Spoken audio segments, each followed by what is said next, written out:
L'association La Baumatique a été créée en 2007 et propose des ateliers audiovisuels, sociaux ou éducatifs, en direction de publics de tout âge pouvant être en situation de fragilité, psychologique ou sociale. À Chauffournier, elle a créé en 2015 une chaîne YouTube, TV Cité Rouge. C'est une télévision participative créée par et pour les habitants. Plus de 50 vidéos ont été réalisées par les habitants, les jeunes, les adultes, dans la cité et en dehors. Et cette année, on avait envie d'innover avec des podcasts avec l'intention de toujours donner la parole aux habitants et également aux acteurs associatifs de la Cité Rouge. C'est un endroit très agréable, surtout depuis les nouveaux travaux. Depuis qu'elle a été refaite. Avant, c'était un peu compliqué, mais maintenant, c'est beaucoup mieux. Voilà. Moi, je m'y plais beaucoup, ouais. Mais pour l'instant, j'ai pas prévu de déménager. J'ai envie de rester ici. Donc, en plus, ça s'améliore de plus en plus, donc j'ai rien à dire. En une semaine, il y a au moins 2 ou 3, 4 de nouveaux locataires qui arrivent. Parce que ceux qui sont partis, ils ne reviennent plus. Mais là, maintenant, c'est les nouveaux locataires. Et non, mais sinon, c'est bien, hein. Oui, moi je trouve que c'est une cité qui est relativement c'est calme. Hein. Ouais, puis c'est propre. Là, ils ont bien travaillé, les ouvriers. Hein. Après, les gens, il faut qu'ils respectent, quoi. Mais bon, ça reste une cité bien. On se rejoignait dans la cour, mais c'était interdit de jouer dans la cour. Hein. Parce que le gardien, le premier gardien, quand on arrivait, quand il nous voyait dans la cour, il courait. Hein. Et puis il nous disait, montez chez vous. Hein. Il ne voulait pas qu'on joue dans la cour, c'était interdit. À jouer dans la cour, ça, on n'avait pas le droit, c'est vrai. C'était interdit, c'était comme ça. Puis il y avait des séparations d'ailleurs. Ah oui, parce que oui. il y a la rue des Chauffourniers, il y a l'avenue Simon-Bolivar, et là, nous sommes avenue Mathurin-Moreau. Oui. Vous voyez, il y a donc des séparations, il y avait des séparations à l'époque. Oui. Mais on n'a pas le droit de jouer ni au ballon, quoiqu'au ballon, normalement, c'est toujours interdit, parce que si on prend le ballon de hauteur, ou ça dépend où c'est qu'on est, hein, ça peut être mortel aussi, ça.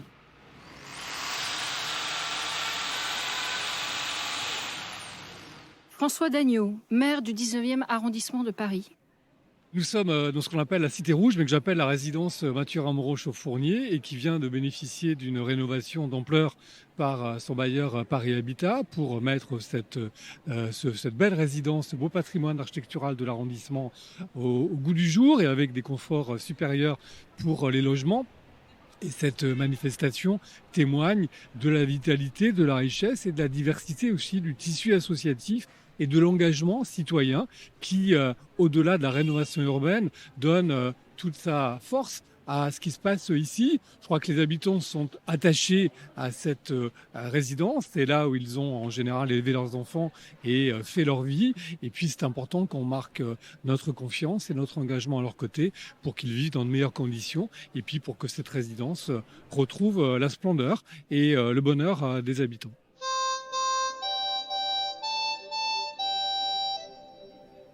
Alors moi c'est Mina, je fais partie de l'association Chams. Moi c'est Nima, je suis aussi de l'association Chams. Chams c'est parti d'une idée, en fait on avait fait un séjour humanitaire avec la fondation Jeunesse Feu Vert. On avait fait ça au Sénégal avec une amie à moi qui s'appelle Bassa qui fait aussi partie de l'association. On a dit à Feu Vert qu'on voulait trop refaire ce genre de séjour humanitaire, mais après ils nous ont dit qu'on était trop grands et que voilà ils aimeraient faire profiter les plus jeunes. Du coup, on s'est dit, nous, on aimerait trop faire ça, pourquoi pas ouvrir notre propre truc.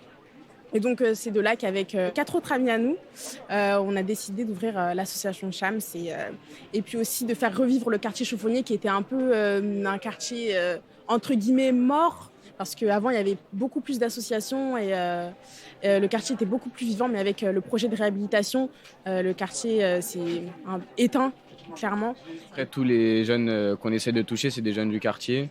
Et puis, on a aussi eu, grâce aux réseaux sociaux, une espèce d'événement qui a augmenté le nombre de bénévoles. Et du coup, là, maintenant, on a plein de bénévoles qui viennent partout dans l'Île-de-France. Ouais. Ce qu'on a envie de faire, c'est d'impliquer les jeunes, en fait, qui puissent participer à des actions citoyennes. Et puis, les jeunes, en fait, on a remarqué qu'ils aimaient bien faire ça, mais qu'ils sont un peu renfermés sur eux-mêmes. Et donc, voilà, là, c'est l'occasion de les faire participer à tout type d'actions, maraude, récolte de produits hygiéniques, même soirée débat, soirée jeux au local associatif. Et après, l'objectif, c'est de faire participer ces jeunes-là à tout projet, tout type de projet. Là, par exemple, s'ils peuvent venir aux fêtes de quartier, ils participent aux actions du quartier, au développement du quartier. ils s'amusent et puis ensuite participer à des projets humanitaires, participer à des actions dans des foyers sociaux. Et puis, voilà, c'est de là que ça part.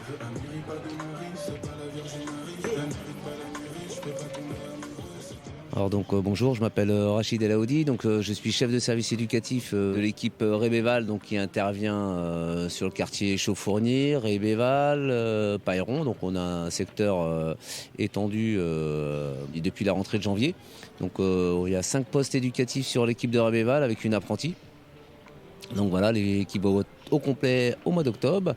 Et sur place des fêtes, on a 4 postes éducatifs et une apprentie aussi là-bas. Donc nous, en prévention spécialisée, on intervient dans le champ de la protection de l'enfance, donc principalement sur du 12-21 ans, quelquefois les plus de 22 ans, et bien sûr les familles qui sont pour nous un levier important. Et le secteur de Chauffournier, qui est un quartier politique de la ville, dans lequel on est implanté depuis quelques années, et on occupe avec nos associations partenaires du quartier un local qu'on appelle le local interassociatif. On l'occupe du coup le jeudi soir de 18h à 22h. La première partie de 18h à 19h30, on fait de l'aide aux devoirs principalement pour des jeunes qui sont Chauffournier, Mathurin Moreau, rue de Meaux. Voilà. Et ensuite, c'est plutôt de la permanence en direction des plus âgés. On travaille bien sûr très en lien avec les élus locaux et l'équipe de développement local qui est aussi notre cheville ouvrière et qui coordonne aussi toutes les actions des quartiers politiques de la ville. Mais on fait beaucoup d'aide aux devoirs, on travaille beaucoup avec les partenaires autour de la scolarité, beaucoup autour de l'insertion professionnelle. Le terrain judiciaire aussi dans lequel on est, parce que du coup les jeunes peuvent poser aussi des actes, donc du coup on intervient aussi sur le côté judiciaire, que ce soit au tribunal ou en visite en détention. On travaille beaucoup sur l'accès aux droits, parce que du coup on se rend compte que beaucoup de jeunes ne vont pas bénéficier de leurs droits, s'inscrivent pas dans les services de droit commun. Donc ça c'est notre mission, d'accompagner, de faire avec et d'aller vers les jeunes. Alors le collectif des jeunes qui composent l'association Chams, disons le noyau dur, c'est des jeunes qui ont été suivis par l'équipe éducative, qui ont participé à l'aide aux devoirs, donc à travers des maraudes, que ce soit sur le boulevard de la Villette ou plus largement. Dimanche dernier, elles ont encore fait un vide-grenier dans la rue Rébéval.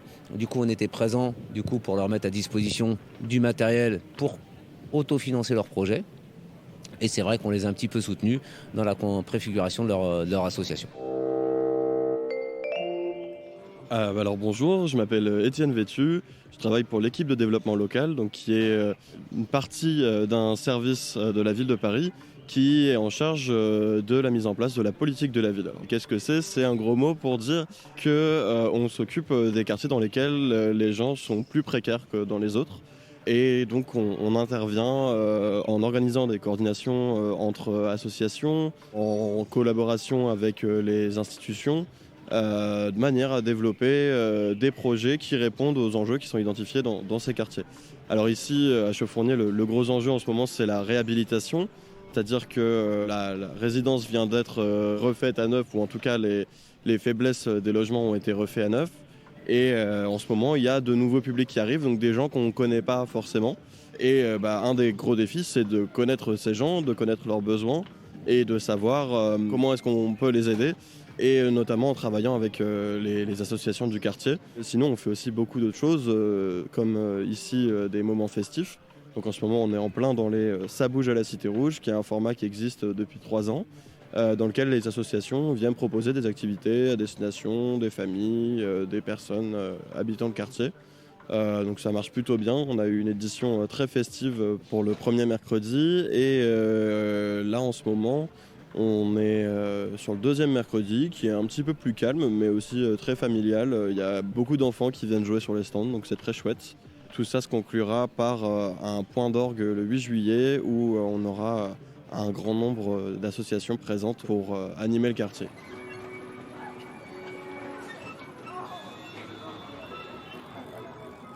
Projet 19 est une association de développement local implantée dans les 18e et 19e arrondissements de Paris. Elle a été créée en 1997 et contribue au renforcement du lien social dans les quartiers nord-est de Paris, par l'accompagnement et le soutien des initiatives citoyennes qui favorisent le développement local, la création d'emplois et l'insertion professionnelle des habitants. Marceline intervient notamment à Chauffournier. En tant que chargée d'accompagnement vers l'emploi, elle aide les personnes à trouver un emploi ou une formation, les outiller, revoir le CV, la lettre de motivation, faire le point sur leurs recherches, identifier les freins, les aider à prendre confiance en eux, faire appel aux partenaires dans certaines situations. Bref, les réorienter et les aider à préparer leur entretien d'embauche, mais également sous la forme collective, tous les vendredis après-midi, avec la coordinatrice de l'espace public numérique de Belleville, Atelier numérique pour l'emploi. Friné, de l'ADC-PNE. Alors oui, c'est vrai que c'est pas très parlant, ADC-PNE. Ça veut dire Association de défense des consommateurs Paris Nord-Est. Et nous sommes affiliés à la CLCV qui est consommation, logement, cadre de vie. Bon, eh bien on est une association de consommateurs. On défend à titre individuel les litiges que peuvent avoir les personnes, soit avec une banque, soit avec un fournisseur d'accès, soit avec un fournisseur d'énergie, etc. Et donc, quand les personnes ont un problème, ils viennent nous voir. Et nous, on est le premier échelon de la médiation. Donc, on prend en charge leur dossier. Il faut bien sûr nous donner des pièces, parce que si les pièces ne sont pas données, nous, on ne peut pas intervenir. Il faut être assuré quand même que la personne est de bonne foi. Donc, on travaille le dossier et ensuite, on écrit ou on téléphone à l'adversaire, celui avec lequel ils sont en litige. Et si ça ne suffit pas, on fait appel au médiateur ou au conciliateur de justice. C'est nous qui montons les dossiers de médiation et de conciliation. Et si ça ne suffit pas, on monte les dossiers également pour aller devant le tribunal. Et là, s'arrête notre rôle. Parce que nous, on ne peut pas aller au-delà de la médiation, on n'intervient jamais au niveau des tribunaux. On est né en 1978 pour faire ça, et on a quand même une grande pratique du litige individuel. Mais à côté de ça, on essaye de faire aussi de la prévention, des expos de prévention qui sont plus d'ordre environnemental, mais on peut faire également des ateliers de prévention sur le plan de la consommation. Donc ça, c'est l'autre volet, le volet un peu communication pour permettre aux gens de comprendre comment ne pas se faire avoir. À côté de ça, on a été labellisé Point Conseil Budget. On fait de l'accompagnement budgétaire parce qu'on se rend compte qu'il y a de plus en plus de personnes qui, dès qu'elles commencent à avoir 2 loyers de retard ou 2 quittances EDF, etc., qu'elles ne peuvent pas payer, eh bien, tout commence à s'emballer et souvent, après, ça fait boule de neige et ça devient dramatique. Donc, notre rôle, c'est d'essayer de trouver avec eux des solutions pour ou bien trouver des échéanciers, ou bien trouver des droits auxquels ils ne pensaient pas, pour essayer de les mettre en relation. On n'est pas des assistantes sociales, mais on est là plutôt pour les aider sur un plan budgétaire, un accompagnement budgétaire. Donc ça, c'est notre deuxième mission.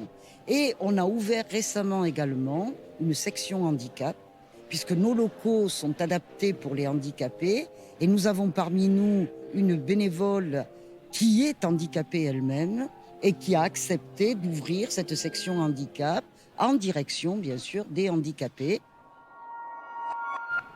Le Conseil citoyen, c'est une petite assemblée des quartiers politiques de la ville. Elle réunit des habitants, des gens qui travaillent, des voisins. Et son rôle, c'est d'être près des habitants pour les informer de ce qui se fait au titre de la politique de la ville et aussi faire remonter leurs observations, leurs propositions, leurs ressentis pour pouvoir dire, signataires de la politique de la ville, ça, là, par exemple, il y a des choses, ça pourrait être fait autrement, ça serait mieux de le faire comme ça. Alors nous, on est un peu entre les responsables qui sont les équipes de la mairie, les équipes de la région et les habitants.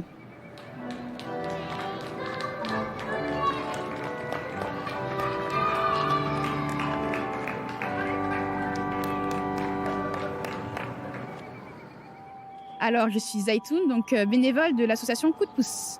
Et du coup, on s'est diversifié, donc on fait de l'équitation. Donc, c'est une activité épanouissante pour les enfants et pour aussi les parents. On a 3 créneaux au centre équestre de la Villette. On fait de l'aide aux démarches, on fait de l'accès au droit, donc sur rendez-vous avec un juriste. On fait de l'aide aux devoirs, à Stalingrad, mais aussi du coup à Chauffournier principalement. Et on espère aussi s'implanter durablement à Stalingrad. on a envie de développer de l'atelier éloquence surtout, notamment. Oui, donc pour les enfants. Donc là, on était en pleine du coup, élaboration de ces ateliers éloquence. On espère lancer ça en septembre. Donc Sylvie, je suis responsable adjointe de la bibliothèque François Villon, qui est dans le 10e arrondissement, mais juste à côté, à 5 minutes. Et on est à côté de la place Colonel Fabien, qui fait vraiment l'intersection entre le 10e et 19e. Donc on essaye de travailler vraiment avec tous nos partenaires et du 10e et du 19e. Et en fait aujourd'hui, on organise une bibliothèque hors les murs. Donc qu'est-ce qu'une bibliothèque hors les murs ? On organise un stand sur des nattes, sur des transats pour proposer des petites lectures aux enfants, aux familles, aux parents, à tout le monde. Et on propose un kamishibai également, qui est un théâtre japonais ambulant, voilà, qui permet de faire des petites lectures et de faire des petits spectacles.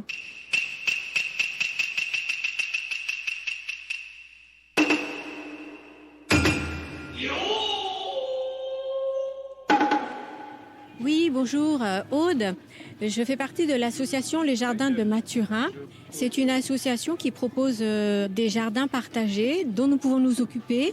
Nous avons chacun une petite parcelle de 1,20 m sur 1,20 m, plus des parcelles communes où nous plantons ce que nous souhaitons, des légumes, des fleurs. Nous sommes tous là parce que nous aimons les plantes en fait et nous aimons les voir pousser, nous aimons être en plein air et nous sommes venus pour rencontrer des amis aussi et des personnes qui partagent le même intérêt pour la nature et les plantes.